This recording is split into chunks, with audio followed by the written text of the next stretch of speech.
Gibahara ni Davao City Mayor Sebastian Baste Duterte nga pamatyon ang mga kriminal sa syudad. Nagpasidaan sab kini sa mga kurakot nga opisyal sa Dakbayan. Kini atol sa iyang speech sa opening sa 87th araw ng Davao.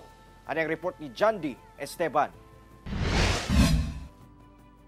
Kung mga kriminal, kung pedophile ka, rapist ka, patyon ta ka. Kung kidnapper ka, holdupper ka, patyon ta ka. Kini ang usa sa mga gihimugatan ni Davao City Mayor Sebastian Baste Duterte atol sa formal nga pag-abli sa 87th araw ng Davao niadtong Biyernes, Marso 1.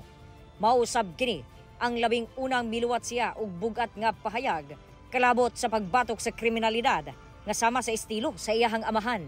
Kahinumduman nga niadtong March 6, 2022 gisultihan siya sa iyahang amahan nga si kanhi President Rodrigo Duterte atol sa iyahang speech sa meeting di avanse sa hugpong ng pagbabago ug hugpong sa taong lungsod nga kung gusto niya mamahimong mayor kinahanglan makatuon matud pa siya nga mopatayog tao. Gibaharan sab sa mayor ang mga korap nga opisyal sa lokal nga panggamhanan sa syudad. Kung korap ka, naka sa gobyerno, kalabanon gyud ta ka. Pero kung medyo okay ra ka, posposan lang ta ka, badlongon lang ka. Uway lang imong katapat niya, bunalan ta ka. Gibutyag sab sa mayor nga duna kuno siya nadawat nga suwat gikan sa Department of Interior and Local Government o DILG human sa iyang speech sa Cebu City atol sa prayer rally. Sumala niya, nakasuwat kuno didto nga disturbing and vulgar ang pipila sa iyang mga nasulti kalabot sa iyang pagsupak sa People's Initiative.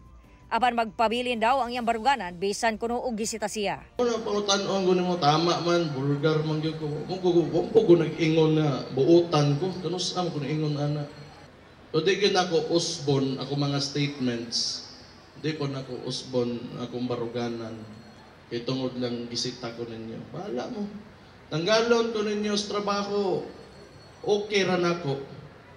Giawag sabdiya mga Davaoenyo nga mutuman sa mga balaod ug maghiusa alang sa kalambuan sa Dakbayan subay sa kasaulugan sa araw ng Davao. Kauban si Jojo Solarte sa kamera. Ako si Jandy Esteban para sa One Mindanao.